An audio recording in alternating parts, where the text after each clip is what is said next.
14 horas e 2 minutos da segunda-feira, dia 22 de maio de 2017. Começa agora mais um Salutes. Nós estamos transmitindo ao vivo aqui direto do Morumbi para toda a internet, para todo o Brasil e para todo o mundo. Nós temos internautas que acompanham o nosso programa no mundo inteiro. Nós fizemos uma pequena live, deu problema no celular ou na AltV ou na internet ou no espaço sideral, sei lá, alguma coisa aconteceu. Nossa live não foi para o ar. Foi maravilhosa, algumas pessoas curtiram ao vivo, quem curtiu, curtiu, quem não curtiu, que curtisse. Infelizmente, assim é a vida. Hoje, o programa Salutes, na verdade, fala sempre sobre qualidade de vida e bem-estar. E a gente sempre fala que qualidade de vida e bem-estar é você estar bem com você mesmo, saber quem você é, viver seus potenciais positivos, também os negativos e transformá-los. Hoje, nosso programa vai ser bem especial, porque nós vamos falar das vicissitudes que nós passamos na vida, algumas dificuldades bastante importantes, uns lutos bastante doloridos e profundos, mas capazes de transformar as pessoas. Eu recebi recentemente no Face ou no e-mail, não me lembro direito aonde, mas um texto de um pessoal espírita comentando de que haviam duas mães que perderam seus filhos. Uma sentou e chorou e não acreditava, ficou a vida inteira deprimida, achando que não merecia tal destino e ficou deprimida a vida inteira até o seu próprio falecimento. E a outra entendeu que há desígnios maiores e que tocou a vida para frente, né? Reconheceu aquela difícil situação, aproveitou aquilo como uma situação importante para o seu engrandecimento espiritual, filosófico, até material, e usou o fato como um trampolim para a sua própria existência. Então hoje nós vamos falar um pouco sobre dor, sobre luto, sobre como a morte pode gerar a própria vida e uma incrível história de muita dificuldade, mas de transformação. Uma transformação e de uma superação bastante importante. Eu tenho muito orgulho de trazer a pessoa entrevistada de hoje, porque é um dos meus anjinhos da guarda. Aliás, um dos principais. Em vários... Acontece, a gente esqueceu de desligar o celular. TV ao vivo é assim. Deixa eu desligar agora, de verdade. Em vários momentos da minha vida, com muitas dificuldades, momentos de vales, de dificuldade bastante profunda, esse anjinho aparecia. Vamos tomar um café? De repente, do nada. Vamos. E aí era um chororô só. E ela mais nova, pequenininha, magrinha, um pouquinho mais de 1,5 m, me dando um grande apoio. Parecia uma estrutura de um edifício de 20 andares. Daqui a pouco eu vou apresentá-la assim que abrimos o programa, mas é realmente um anjo que sempre me ajudou em vários momentos muito difíceis. E quando eu soube da notícia que ela vai relatar no programa de hoje, eu senti praticamente como se estivesse junto com ela. Foi uma notícia difícil, foi dura, e que a gente sempre torceu para a superação. E ela deu a sua própria história, vai ser um exemplo, não só para mim, como para você, como para todas as pessoas do mundo, como se vive um grande luto e como se supera, como se transforma e se supera. Esse é um programa ligado diretamente com a vida. O Salutes é um programa que vive em ressonância com a vida.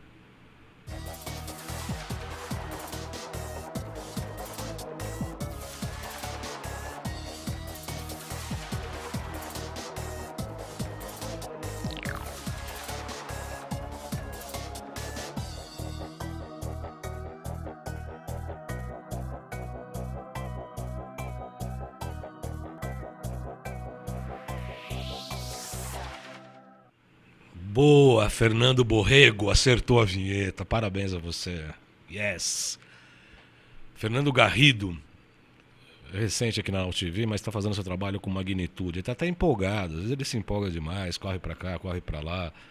É um cara bacana. De vez em quando ele é bacana. Parabéns, viu, Fernando? Vamos juntos fazer mais um excelente programa Salutes hoje, em que eu recebo... eu coloquei na sua vinheta... Eu não coloquei a sua especialização, nem a sua formação, porque nós não vamos falar nada disso. Nós não vamos falar de acupuntura, não vamos falar de fisioterapia, não vamos falar de pilates, não vamos falar de órgãos, emoções, circuito energético. Nós vamos falar de maternidade. Por isso eu tomei a liberdade de colocar no seu GC, que é esse texto que aparece para identificar, simplesmente mãe. O Fernando olhou para mim e falou, como? Eu falei, mãe. Eu estou falando de Maria Fernanda Jacó. Seja muito bem-vinda no Salutes. É um grande prazer recebê-la hoje, inclusive, para tratar de um tema tão difícil e tão bacana. Seja muito bem-vinda, Maria Fernanda. Obrigada, João. Obrigada pelo convite. Obrigada por essa oportunidade de a gente conversar, então, sobre mãe, né? É isso. Gostei. A Maria Fernanda tem uma bebê, a Ana Clara, que eu conheço a Ana Clara, já vi algumas vezes, a gente sempre toma café, eu conheço o marido dela, já tratei dela, tratei do marido dela. Aliás, depois você vai falar, antes de acabar o programa, da sua experiência com terapia neural. Falo sim, gente. É muito engraçado, porque eu cheguei para ela e ela falou assim, eu faço terapia neural. Aí eu falei, e eu sinto, né? Eu sinto logo assim, quando as pessoas às vezes chegam no consultório e falam assim, eu faço acupuntura. Eu olho e falo, bom, vamos fazer de verdade? Meio arrogante, petulante, mas foi isso que aconteceu, né? Foi isso que aconteceu. Um pouquinho arrogante, com certeza. Isso eu também te falo. Mas é verdade. Mas aconteceu, sim. É verdade. Muita transformação. Foi muito bom. Foi muito bom, muito, né? Muito. Aliás, foi durante este momento. Pode deixar um pouco nas duas também, Fernando, por gentileza. Isso, tá bom os cortes, viu? Parabéns. Foi muito importante porque essa terapia neural que eu insisti, eu falei para ela, vamos fazer terapia neural. Tô fazendo. Eu até brinquei, falei, vamos fazer de verdade. Ela realmente é arrogante, mas ela percebeu que eu estava falando sério. E foi nessa fase, né? Foi nesse processo de passagem, nesse processo de todo o engrandecimento dela, que ela precisou de um grande apoio. Foi, é verdade. E te ajudou, nesse né? Nesse momento de cura desse luto, né? Foi. Bom, vamos falar um pouco então. Agora você está livre, faz as brincadeiras que você quiser, porque eu quero a imagem para colocar depois no YouTube. Isso. Bom, Maria Fernanda, vamos começar então com a história. Você casou, teve a Ana Clara, até então. Conta um pouco da Ana Clara, da tua vida como mãe. Tive a Ana Clara, ela tem 5 anos hoje, uma gestação normal, sem intercorrência nenhuma. Enfim, e aí, como todo casamento, a gente começa... E aí, vai ter outro filho? Não vai ter outro filho? O que a gente vocês ou tá pensando? o society? Não, a gente. Vocês. Acho que com todo o trabalho que eu faço, que a gente também se conhece também há bastante tempo, você sabe no que eu trabalho, sempre proporcionando essa busca desse autoconhecimento, então é na gente, sim. E a gente já estava com vontade de ter o segundo filho. Foi, então, em 2000 tem 2 anos, 2015, que eu engravidei daí da Alice. E também uma gestação normal. Tive algumas intercorrências, mas nada muito grave, dentro de toda a saúde que eu já vinha cuidando. Que tipo de intercorrência? Eu tive uma sinusite muito forte. Mas não justifica, né? Mas para quem se cuida e nunca tem nada, nem sinusite, não sabia nem o que era sinusite, é uma dor que realmente... pegou o rosto aí bem forte. E como é que foi a gravidez da... A gravidez da Alice, que é a minha segunda, foi uma gravidez tranquila, mas foi uma gravidez que eu tenho uma intuição muito forte. Sempre tive e sempre trabalhei isso. É verdade. E eu já tinha algumas intuições diferentes com ela. Então eu ia na loja procurar uma roupinha para eu comprar ou algo para eu já montar o quarto dela e vinha uma mensagem na minha cabeça: se preocupa com isso em janeiro. E juro, eu não comprei nada para ela. Não foi de negligência, eu não quero que isso pareça algo como uma negligência à gestação, de maneira nenhuma. Aliás, me permite me interromper e falar um pouco dessa intuição sua. Realmente, a Maria Fernanda me chama para fazer alguns cursos, nós participamos de cursos de reciclagem juntos e tal, e ela de fato, eu atesto com o que ela está falando, ela tem uma intuição sim, ela ela olha, ela fala umas coisas que parecem que a gente precisava ouvir naqueles momentos. Talvez por isso ela também, depois da primeira crise, eu tenha a procurado para conversar e tomar café, para escutar o que ela fala. Às vezes ela olha, começa a falar umas coisas realmente importantes, ela é realmente intuitiva. Só para dar esse atestado. É dessa forma mesmo, né? Então você ia comprar as coisas tipo... E aí algo vinha, não compra agora, espera até janeiro. Eu achava estranho aquilo. E até quando eu e meu marido, a gente foi programar a viagem de final de ano, então férias, vamos descansar em dezembro, também veio algo assim, vamos ficar em São Paulo? E no coração dizia, tipo, tem que ficar em São Paulo, vamos ficar em São Paulo. E a gente também não programou nada para as férias de dezembro. Acabaram ficando em São Paulo. Acabamos ficando em São Paulo, que daí, enfim, já conto daqui a pouco. Então, O momento todo que aconteceu. Eu estava viajando nesse período, quando eu soube pela internet, pelo Face, né, a notícia e tal, e eu fiquei absolutamente chocado, porque não era o prazo estimado para o nascimento, porque eu estava aguardando, inclusive, o nascimento da Alice, e aí me choquei com a informação e soube até o decorrer dos fatos, né? E foi com muito sofrimento que eu acabei passando junto com você. Como é que você prefere contar? Você quer contar cronologicamente o que aconteceu? Fica a teu critério. Pode ser, agora no começo sim, depois as coisas vão vindo também. Tá bom. Vamos deixar assim. Bom, então tá. Então com 26 semanas, é isso? Você teve um Isso, eu tava sangramento? com Como é que 26 foi? semanas de gestação, eu tive um sangramento e estava trabalhando.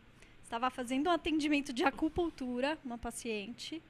Eu interrompi esse atendimento e procurei o pronto-socorro em seguida, assim, no mesmo momento. Eu não demorei para procurar o pronto-socorro. E no pronto-socorro me examinaram, fizeram um toque, viram se eu já estava com dilatação e tudo mais. Não é de praxe, não é protocolo, não fizeram aquela cardiotoco, que são alguns eletrodos que eles colocam na barriga para ver se a gente já tem contração. E minha única queixa era o sangramento naquele momento. Era em grande volume? Pouquíssimo. Pouquíssimo. Fizeram ultrassom também, ela estava bem, batimento cardíaco favorável, enfim, tudo de acordo. Me mandaram para casa. No momento que eu entrei no carro para voltar para casa, eu comecei a sentir uma dor na minha lombar. Eu liguei daí para minha médica. Eu falei, acabei de sair do pronto-socorro, estou precisando de ajuda porque eu estou com cólica. E eu já tive um parto normal, que foi da minha primeira filha. E eu comecei a estranhar. Eu falei, puxa, mas será que é da minha cabeça? Eu acabei de sair do pronto-socorro. Será que eu tô com contração já de parto? Mas as médicas me deixaram muito tranquilas lá. Tanto é que eu me lembro até hoje a frase que eu escutei quando eu saí do pronto-socorro. Vida normal. Eu falei, então tá bom, vida normal. Mas aquela dor, ela foi se intensificando. Eu cheguei em casa, peguei minha primeira filha na escola, estava dando jantar, aquela dor foi aumentando. Aí a lombar. A lombar, sacroiliaca, essa região, assim, é demais essa dor. Ela vai se intensificando. Né? A contração do útero, ela vai aumentando. E aí, na hora, eu virei pro meu marido, eu falei, vamos voltar para o pronto-socorro agora. Ele olhou assim, com aquele olho desesperado. E eu acho interessante falar disso, porque falar de dor vai incomodar todo mundo, mas para contar depois toda a experiência, a gente tem que falar de dor sim, porque ela é presente, foi muito presente, como se a gente vivesse um inferno na nossa vida por um momento, sabe?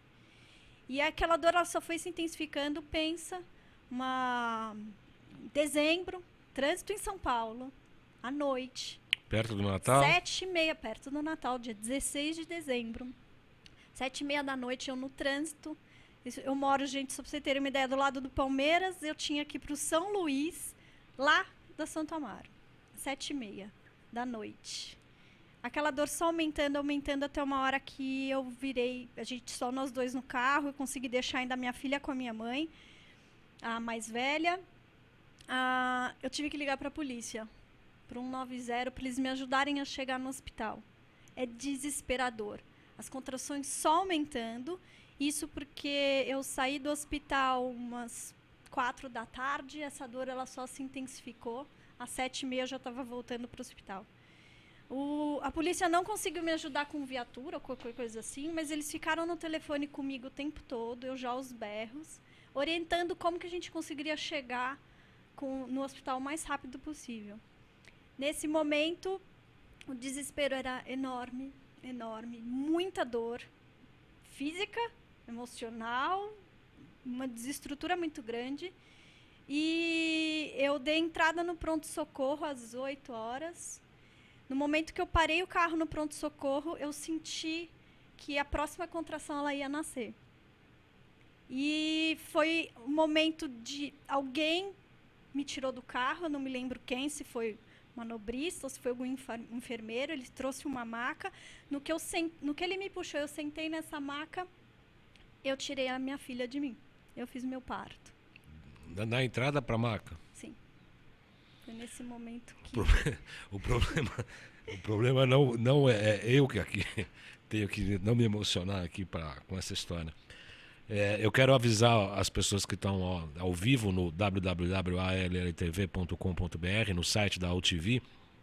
Se quiserem encaminhar perguntas, participar ao vivo, entre na página do Facebook, tá? www.facebook.com/salutestv, tá? facebook.com/salutestv.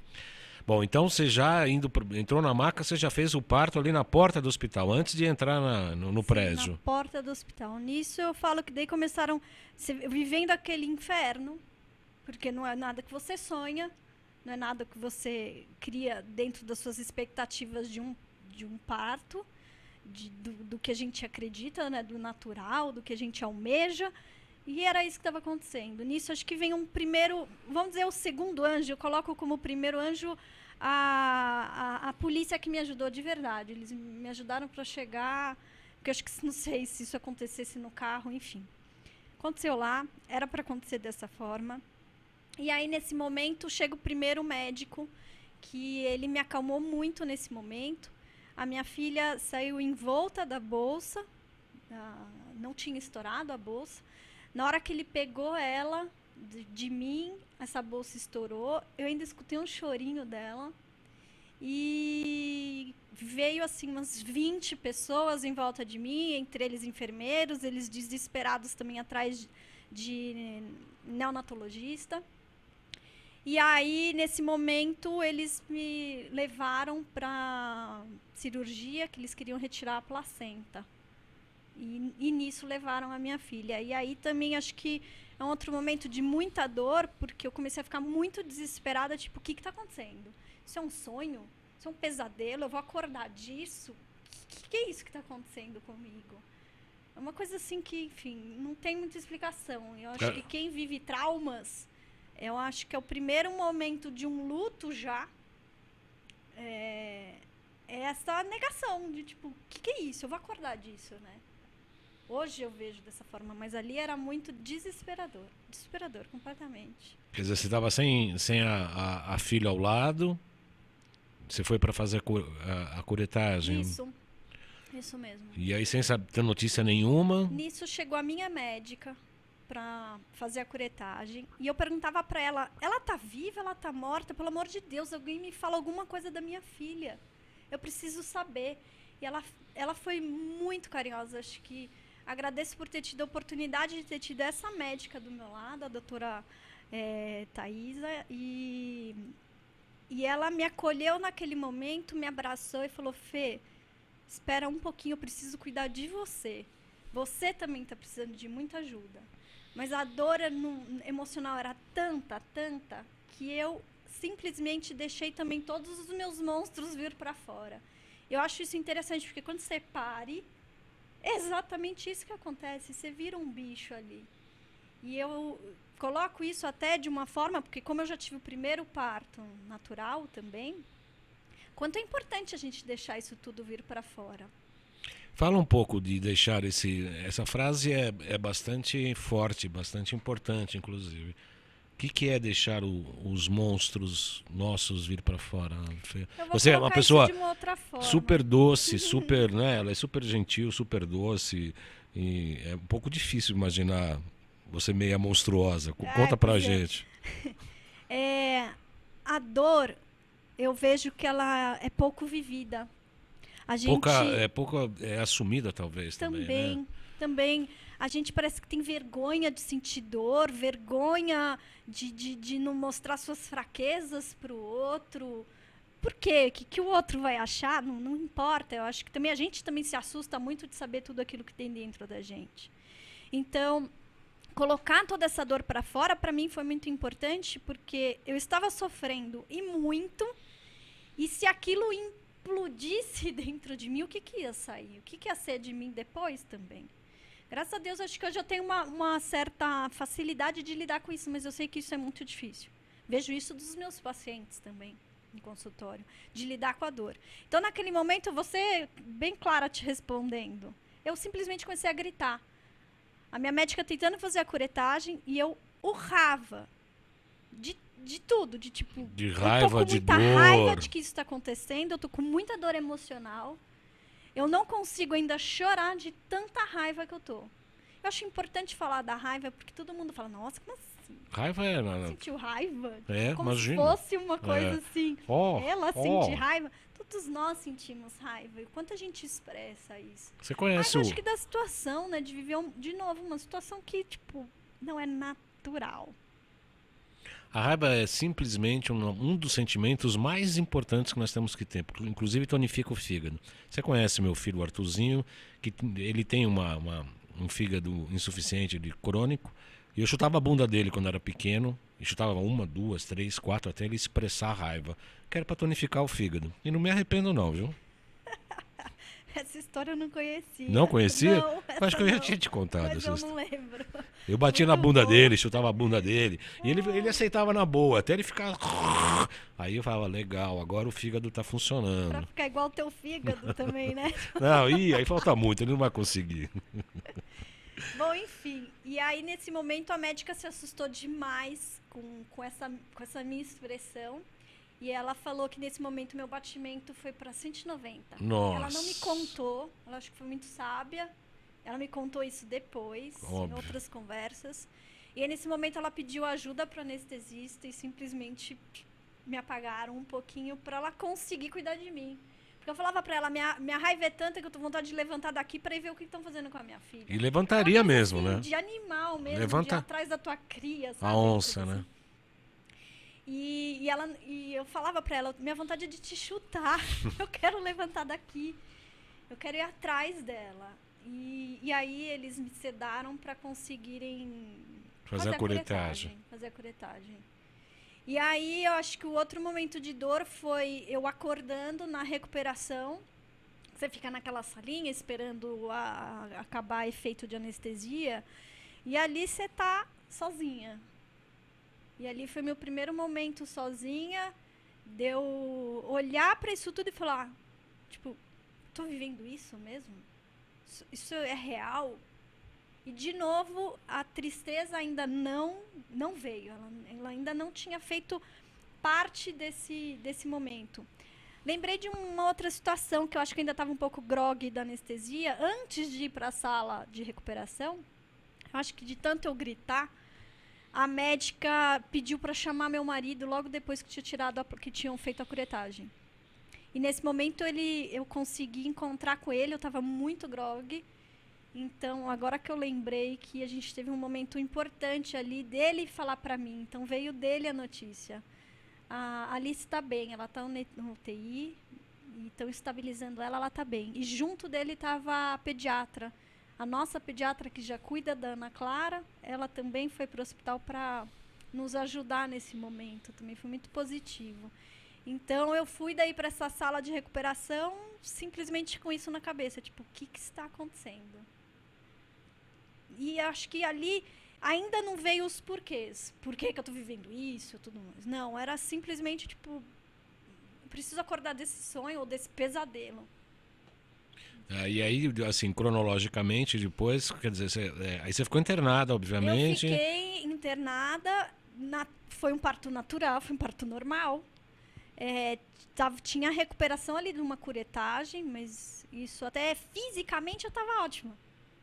Agora, estruturalmente, a parte emocional, eu estava destruída. Cheguei no quarto, isso tudo foi à noite, passei a madrugada praticamente acordada. Ainda sob o efeito da anestesia, eu não conseguia levantar da cama para sair correndo para a UTI para vê-la.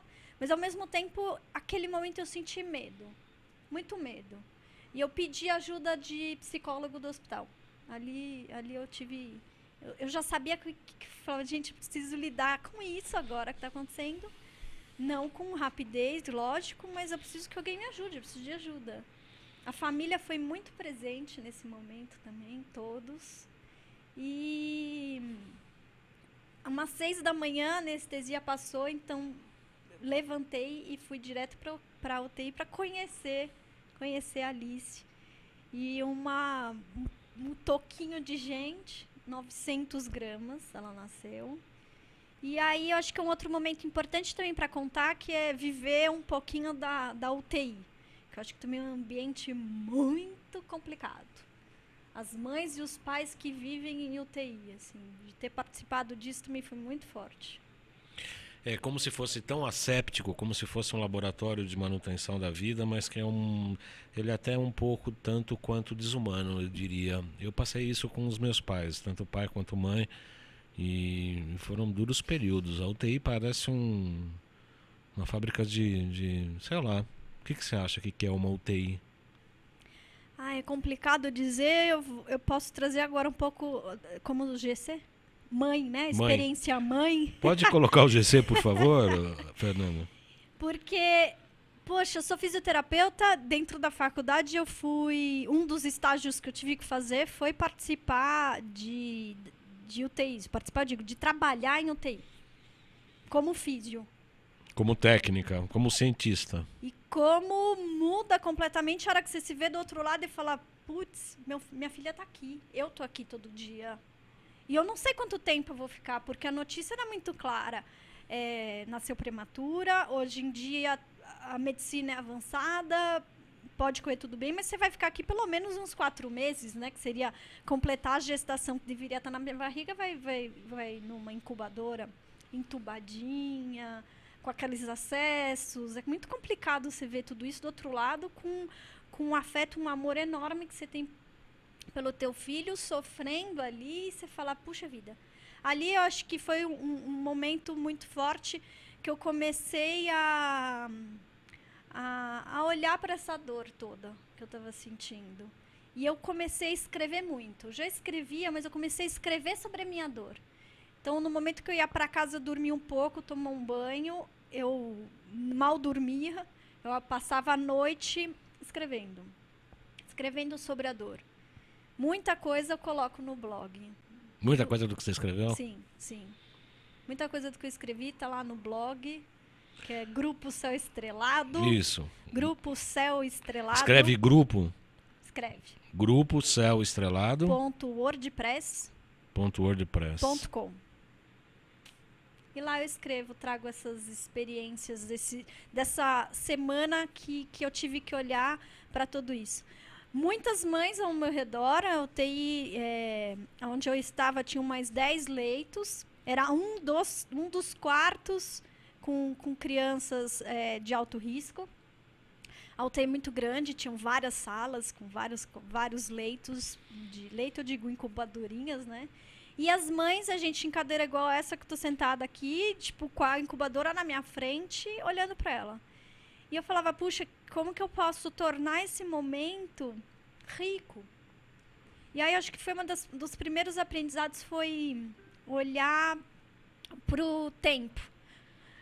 Pro tempo no sentido maior, assim, de tempo. Se eu tô com este tempo com ela, como que eu vou aproveitar esse tempo? Da mesma forma como é a gestação, né? A gente está na gestação, a gente fala, não vejo a hora de nascer. Não, curta a gestação, sabe? Aproveite esse momento que você tem. Porque daí o bebê nasce, aí você também vive reclamando, e aí quando vai ver a criança já está grande, você fala, puxa, não curti aquele tempo que eu estava amamentando, ou não curti aquele tempo que eu estava gestando aquela criança. Uhum. Então ali eu coloquei muito essa intenção do tempo. Enquanto ela está aqui, eu vou curtir esse tempo com ela.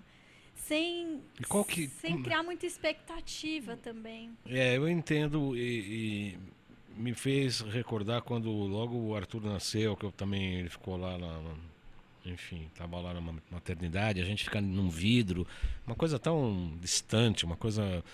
É isso que a ciência às vezes acaba colocando, né? Como você disse, né? Quando você estuda e está do lado de cá, do lado técnico, científico, tudo bem, é muito mais fácil de lidar. Quando você está com você ou com pessoas próximas a você vivendo aquela situação, o enfoque muda um pouco diferente. O que você sentia ali sentada e sua filhinha lá na incubadora? Essa distância, como é que era esse afastamento, essa vontade do contato? O que você sentia nessa hora, Fernanda? Olha, eu vou te falar que eu não sei o que eu sentia, de verdade. E olha que eu nomeio muitos meus sentimentos, mas eu vivi o que tinha que ser vivido. Porque se eu ficasse comparando, eu queria que ela estivesse no meu colo, acho que eu ia sofrer mais, sabe? De algo que eu ia estar expectando, esperando e que não estava acontecendo. Então, quando era possível e que era, eu abria a incubadora e colocava a minha mão dentro da incubadora, no peitinho dela, no corpinho dela, porque minha mão já cobria ela inteira, né, bem pequenininha. E ficava ali, eu acho que se curtia esse momento, que é duro, mas eu ficava cantando para ela. Ou, agora eu me emociono, esse momento foi muito forte. Eu ficava em oração e eu sentia muita luz de todos que estavam em oração por mim, por nós naquele momento. Aquilo foi muito forte para mim. Até o dia que o médico falou que ela teria que passar por um procedimento para mudar a alimentação dela. Ela já estava quase uma semana, ia completar os 7 dias, com a alimentação pelo umbigo. E nesse momento ela falou, ela vai ter que passar por um procedimento que chama PIC. E é um procedimento delicado, que a gente não sabe o que pode acontecer. Tive que até assinar aqueles termos de autorização, mas era o que tinha que passar. E ali, para mim, foi muito forte, porque eu senti que a gente estava tendo uma ligação muito grande, lógico, mãe e filha, mas ela tem uma alma e ela estava já seguindo o caminho dela. E naquele momento eu senti que eu tinha, um pouquinho antes dela começar o procedimento, eu teria que me despedir dela. Você já sentiu isso nesse dia? Senti. Também vou falar, todo mundo... Às vezes é estranho eu falar isso até aqui, eu conto isso pouco, viu? Muito pouco. Que honra, muito grato. Agora... Falar publicamente. Porque eu acho que às vezes pode ser mal visto, de tipo, ai, que louca, ai, já tá se despedindo da filha, como se fosse uma coisa assim... Não, pelo contrário. Pelo contrário. Novo, intuição. Pelo contrário. De novo, foi uma coisa muito forte. Com muito pé no chão também. E é lógico que eu quero ela comigo. Até hoje, se eu choro... É de saudades. Saudade de um sentimento humano de querer junto. De querer estar perto. Mas... eu acho que veio uma coisa maior de uma entrega. Naquele momento veio de experimentar a verdadeira entrega. De colocar a mão no peitinho dela, no corpinho dela e falar assim, filha, faz o seu caminho. Faz aquilo que você veio fazer aqui. Então, não se prenda por nós. Isso eu acho que, se você fala de alguma coisa que eu senti na UTI, eu via isso muito em outras mães. Não digo todas, mas de muitas. A gente quer tanto filho pra gente que o quanto a gente segura essa criança, se ela tem um outro caminho. Eu comecei a me questionar nisso, sabe? Um egoísmo nosso, humano. Isso serve para tudo, né? Para todos os relacionamentos, tudo. né, Fernando? Eu posso atestar que a generosidade dela estar compartilhando isso, eu estou permitindo que ela se emocione, porque ela é uma grande pessoa e eu... curiosamente, eu fico também emocionado, mas não vou impedir que você expresse suas emoções aqui. Sim, para quem falou que já gritou horrores, né? Isso é coisa pequena, né? Eu permito sim que você se expresse emocionalmente, porque eu sei da tua maturidade. Né? E isso, para mim, eu entendo, e creio que também o internauta deve perceber isso também, que obviamente esse é o verdadeiro amor, né? É um amor que liberta, não é um amor que prende. Isso mesmo. Acho que essa é a diferença de tudo. Né? E falar de morte parece pesado. Não sei se o pessoal está conseguindo assistir o programa inteiro. Um pouquinho as pessoas. Porque não é fácil. Mas falar de morte é falar de vida. Porque eu acho que coloca a gente de cara a cara com a nossa vida. O que eu estou fazendo da minha vida? Estou vivendo a minha vida de verdade? Eu estou vivendo a minha vida de verdade? Se eu olhar para a morte, porque eu acho que quando eu conto isso, eu tive que olhar para a morte. Não tinha como. Não tem como. Esfregando na minha cara, né? E eu acho que os sinais foram vários, e o quanto a gente tem que sempre trazer os dois polos, não só o negativo, onde todo mundo coloca negativo como pesado, mas o positivo também. Vou colocar como yin yang, como a gente sempre fala, né? Os dois polos de eu estou passando por um sofrimento, mas quais são os anjos que aparecem para mim para eu passar por tudo isso? Então, eu estou passando daí pela dor de um velório, de um falecimento, mas qual é o sentido disso tudo que eu posso trazer para a minha vida? Isso é importante. Acho que isso que eu comecei, daí nesse momento dessa despedida, de eu ter essa oportunidade dessa despedida, de começar a olhar para tudo isso com outro olhar. Porque daí no dia seguinte eu não mais a vi, realmente aquele dia, no dia 15, no dia 21 foi a despedida. Tô me perdendo aqui, foi no dia 22. Dia 23 de dezembro, gente, foi o falecimento dela pela manhã. Sendo que eu tive que viver todo o velório, o enterro e tudo isso que vocês sabem muito bem como que é, porque acho que todo mundo já perdeu alguém na vida. Uhum. E no dia seguinte era aniversário da Ana Clara. E aí? Como é que eu ia, né, enterrar e ter estrutura para enterrar uma filha e comemorar o aniversário da outra no dia seguinte? Se eu olho isso num olhar muito mundano, é muito pesado. É muito complicado. A ponto, às vezes, até da gente marcar o aniversário da outra filha para o resto da vida. Sabe? Nunca mais vou comemorar o aniversário da outra filha, porque... Não. O quanto eu acho que eu trouxe um olhar, eu consegui com o tempo também, e trazer um olhar de, tipo... Foi um portal que se abriu nesse dia. Dela ter partido para o céu, partido para o seu continuar do seu caminho nesse dia. E o quanto a Ana Clara, minha primeira, que também tem uma sensibilidade enorme, uma intuição enorme, pôde participar disso tudo junto. Então, eu fiz questão também da minha primeira filha entender o que estava acontecendo, de uma forma leve, e ela foi fantástica. Ana Clara, acho que eu aprendi muito com as coisas que ela trouxe disso tudo. De quando eu dei a notícia para ela, mas também da leveza dela para lidar com isso. E das perguntas que as crianças trazem, né? Isso é sensacional. Isso, para mim, foi uma experiência e tanto de crescimento, né, Maria Fernanda? Eu te acompanho pessoalmente e profissionalmente, e sem dúvida foi um impulso muito grande na tua vida, na vida do teu marido, na própria vida da Ana Clara. A Neide Ribeiro Rodrigues escreveu: passamos por um processo de perdas na mesma época, vivemos o luto e aprendemos o desapego como forma de amor. Você concorda? Muito, muito. A gente tem que se desapegar mesmo. E no momento que desapega, que vem a liberdade que você falou. O que é o desapego? Eu vou falar como eu sinto o Sim, desapego, óbvio, né? Claro.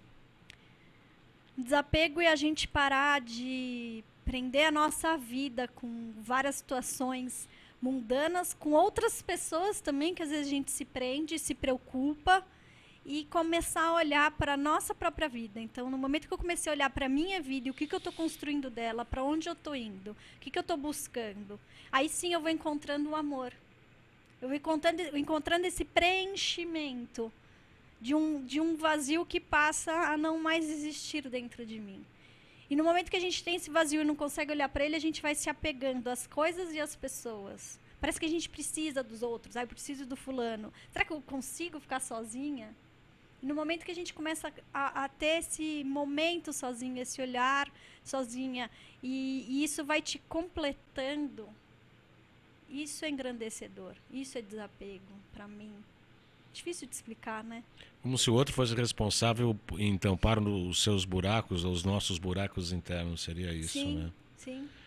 E foi um fato que aconteceu, obviamente, né? Tanto o parto quanto a gestação, foi um parto prematuro e etc. E teve esse acontecimento, e você falou para sua filha, e teve não teve festa de aniversário da Ana, né? Não teve? Não, a gente até tinha programado uma, a gente cancelou, que foi até a festa mesmo, a gente comemorar na semana que a gente estava no UTI.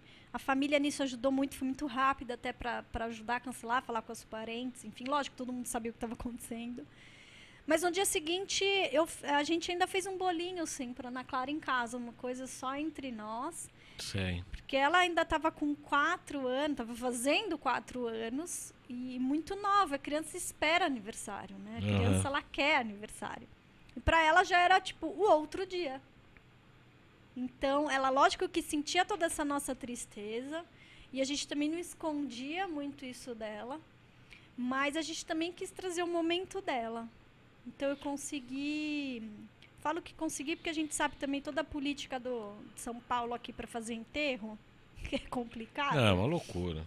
Então, eu falo que eu consegui, dentro do possível, né, fazer o enterro num dia para continuar a vida, né? No dia seguinte, realizar o aniversário da Ana Clara, comemorar, e no outro dia era Natal. Então, você fala, meu Deus do céu, o que é isso tudo que está acontecendo comigo? E acho que daí que começaram os sinais. Acho que daí que passa aquele pesadelo. Vou colocar assim, dessa forma, acho que a gente trazer isso como sombra, como uma coisa pesada. Não vou falar que é fácil, que não é fácil. Óbvio que não. É muito difícil.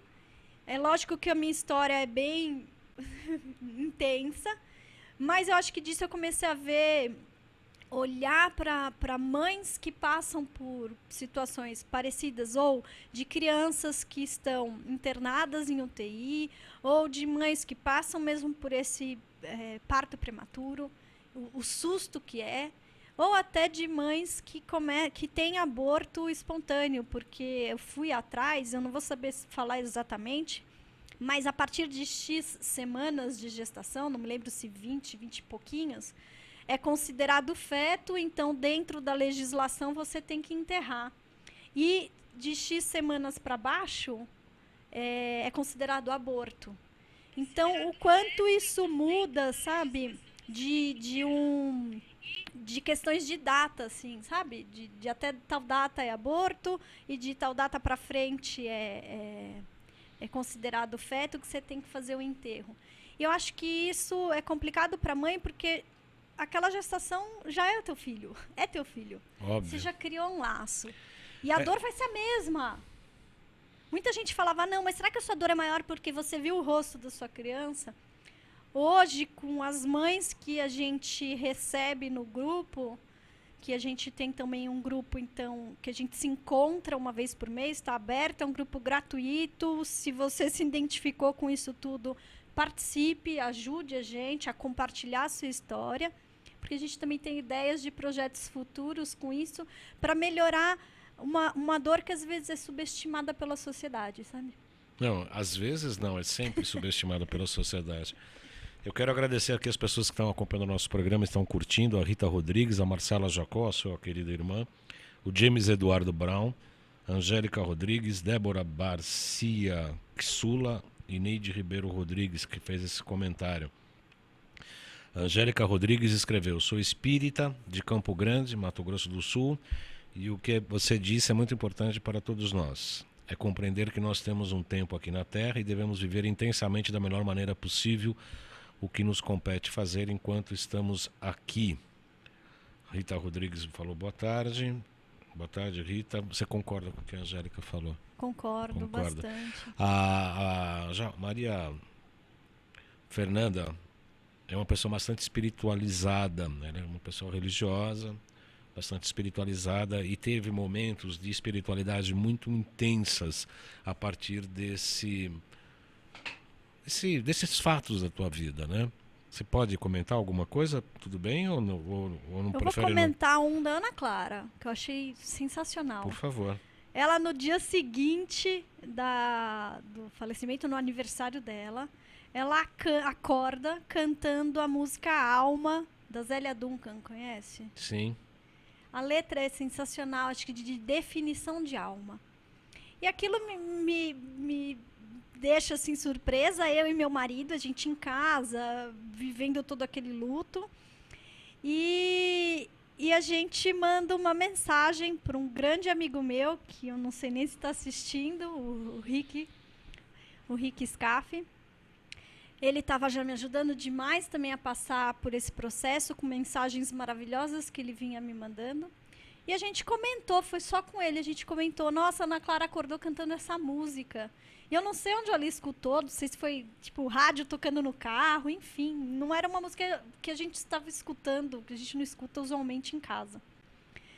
E aí, momentos depois, o Rick me responde o WhatsApp, mas não era ele, era a Azélia Duncan, mandando uma mensagem de feliz aniversário para Ana Clara. E contando, nossa, um passarinho me contou que é seu aniversário, então eu quero cantar uma música para você. E aquilo emocionou muito a gente, porque escutar a música vindo dela, e não da questão de vir dela, mas da letra da música, aquilo preencheu demais, sabe? E a Ana Clara, na simplicidade dela, também eu quero responder, e respondeu, cantando a música para Zélia. E foi muito engrandecedor, eu estou colocando isso no sentido de trazer essa leveza, de trazer já esses sinais aonde a gente vai se apegar, sabe? Aonde a gente vai se segurar para passar tudo isso, porque é tão duro, é tão pesado, mas ao mesmo tempo vem essas mensagens do alto de mostrar que a vida é isso, a vida se a gente tem uma única certeza na vida é a morte, será que a gente olha para ela? E aí ela trouxe essa leveza nessa música. Isso acho que para mim foi um dos momentos assim bem gostosos. Muito legal. E a sociedade? Você perdeu um filho, não se preocupe, vai ter outro. Apareceu esse tipo de comentário tão incentivador? Olha, para mim não tanto. Acho que muitas pessoas já me conhecem meu jeito e também sabem que às vezes se eu escuto uma dessas, toma outra, né? A vida continua, né? Mas sim, algumas pessoas eu escutei isso, sim. E hoje eu acho que eu consegui lidar com isso de uma forma muito tranquila, porque eu consigo perceber que isso vem porque é a expectativa do outro, né? Em cima de você. Agora, a dica que eu dou é, se você tem alguém na família passando por isso, acolhe e escuta. Fica quieto se você não sabe o que tem para falar. Porque a gente quer ajudar muitas vezes, lógico, e não é por maldade que o outro fala isso. Mas como que o outro quisesse que a gente passasse por essa dor o mais rápido possível, sabe? E eu acho que o que eu acho importante é, deixa essa mãe e esse pai viverem esse luto. Não significa que eles estão em depressão. Eles não estão. Eles só estão vivendo um momento de tristeza, de despedida. E que precisa ser vivido, porque se isso não for vivido, essa tristeza ela vai internalizar e ela vai virar doença. E no momento que vira doença, dá muito mais trabalho para a gente resolver depois. Eu coloco como terapeuta, né? Sim. Então, viva esse luto, permita. A sociedade tem um medo tremendo dessa doença chamada de depressão e não deixam as pessoas viverem as suas tristezas. Isso é importante, porque tem um momento que, depois de tanto chorar, a gente chora, que você olha para a tua vida e fala assim, eu só tenho duas escolhas. Que foi como se abriu o programa. Ou eu vou ficar na cama o resto da vida e não vou mais olhar para mim e não vou mais olhar para aquilo que ficou, ou eu tenho que tocar minha vida e continuar. E acho que na hora que chegou isso para mim foi muito forte. Eu simplesmente peguei a vida na minha mão e fui. E foi nesse momento que veio essa vontade de ajudar, auxiliar nesse caminho, nesse processo de outras pessoas que estão passando por isso. Eu fiz uma crônica no Facebook, no qual você acompanhou, e eu achei bonito como eu abri. Raramente eu gosto das coisas que eu faço, que eu escrevo. Eu sou um cara muito crítico. Às vezes eu olho e falo, podia estar melhor. Mas eu gostei dessa abertura aqui, que é olhar aos céus em busca de conforto anímico e espiritual não é um privilégio moderno. Isso, muitas civilizações, a gente não consegue saber quanta dor e quanto pedido de auxílio as civilizações antigas fizeram às estrelas, que devem ter assistido muito episódios, né? Como é que foi olhar para as estrelas? Primeiro foi contando para Ana Clara, né? Sua irmã foi para o céu, virou uma estrelinha. A gente tem sempre essa imagem. Mas olhar para a estrela no dia seguinte que ela faleceu, eu postei isso no Face no dia, até para as pessoas que queriam notícia, irem para velório e tudo mais. Mas no dia seguinte eu mudei a capa do meu Face e quis colocar uma estrela lá também. E sem saber, acabei pegando a estrela de Órion, que a gente conversou sobre isso tem umas 2 semanas, né? Exatamente. Mas enfim. E numa das meditações que eu estava fazendo, já fazia meditações, enfim, dei continuidade a isso depois de todo esse momento de luto, que eu coloco aí pelo menos 1 ano, às vezes até um pouco mais, né? Que eu passei. Eu tive uma intuição, já estava com essa vontade de montar o grupo, e eu tive uma intuição forte de trazer o nome para esse grupo de Céu Estrelado. Na ideia de colocar que a gente tem algo que nos guia. Para onde a gente está indo, né? Qual é o meu caminho aqui?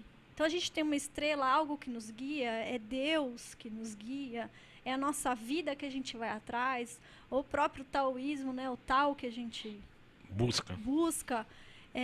E eu fui, nessa meditação, veio esse nome para mim, Céu Estrelado. Então, para mim, estrela vem nesse sentido de trazer um caminho para a minha vida. Não só a imagem que às vezes a gente tem, que muita gente fala, então o grupo chama Céu Estrelado de várias crianças que já faleceram. Não, foi muito mais uma ideia de um guia mesmo, de algo que eu olho para onde eu estou indo. Foi nesse sentido. Para uma estrela. Sim. De ter um norte na vida. Depois dessa experiência difícil, desse trauma vivido, Maria Fernanda, uma pergunta também delicada. Próximo filho. Pois é. Te contei aqui antes de começar o programa, né? Nossa última reunião com o grupo foi sobre isso. O medo da próxima gestação. E dá medo, sim.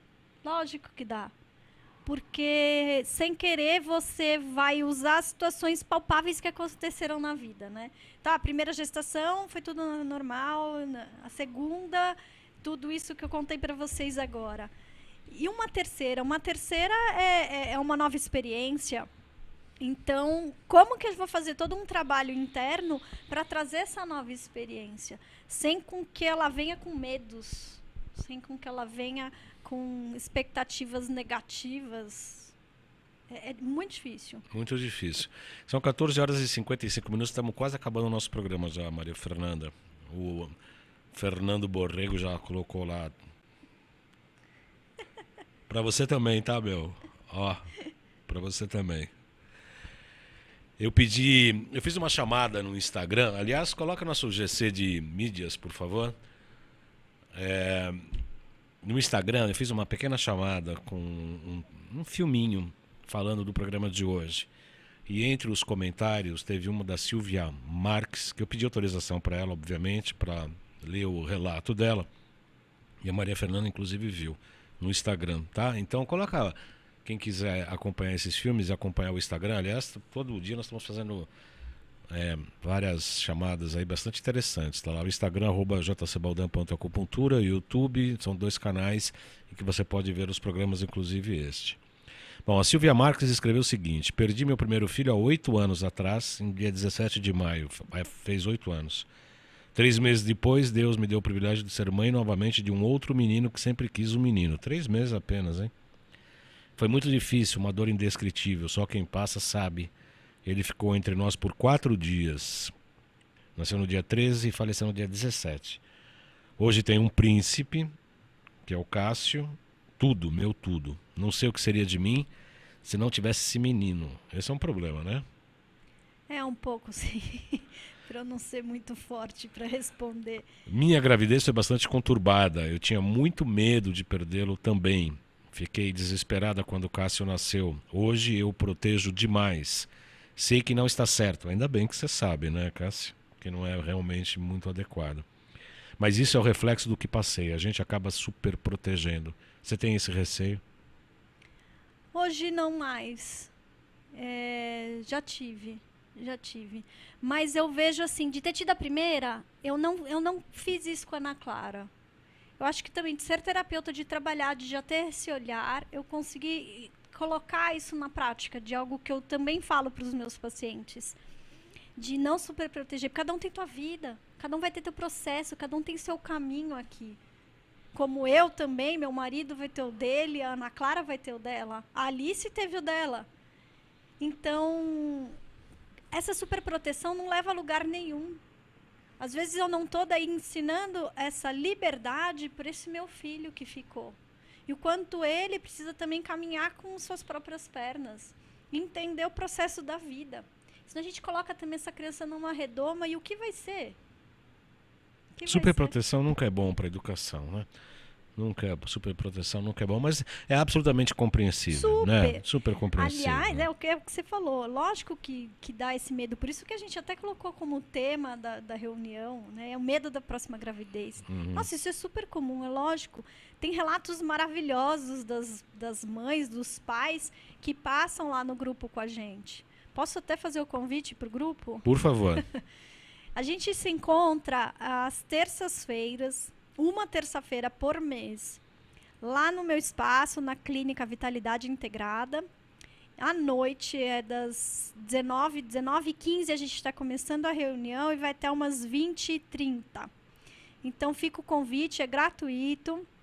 Você que já passou por uma situação dessa, quer compartilhar, quer trocar sentimentos, informações e tudo isso que foi passado, essa dor imensurável, vai lá no nosso grupo, encontra com a gente, pode me procurar pelo site, né, pelo blog, o grupo céuestrelado.wordpress.com, ou ligar para a gente lá na clínica, deixa seu nome e já participa do próximo encontro. O telefone é 11 2495 1239. 2495 1239. 2495 1239. A Angélica Rodrigues escreve: que sabedoria, gratidão, doutora Maria Fernanda. Obrigada, gratidão também. Eu agradeço então a presença da Maria Fernanda, pelo seu despojamento de vir colocar aqui fatos tão difíceis da sua própria vida, mas uma história bonita, uma história de transformação, de perda, de luto, de sofrimento sim, mas de transformação e superação. Parabéns a você, muito grato pela sua disponibilidade de vir aqui e pela sua franqueza. Obrigada pelo convite, de verdade. Que a gente ajude mais mães a passarem por isso. Eu espero que esse programa atinja as mães, as famílias que estão passando por isso, né, e as pessoas que possam estar ao redor de modo a ajudá-lo. Eu agradeço às pessoas que assistiram, participaram, convidando você para segunda-feira próxima estarem aqui novamente, 14 horas, para acompanhar ao vivo, www.facebook.com/salutestv. Boa semana a todos e até segunda.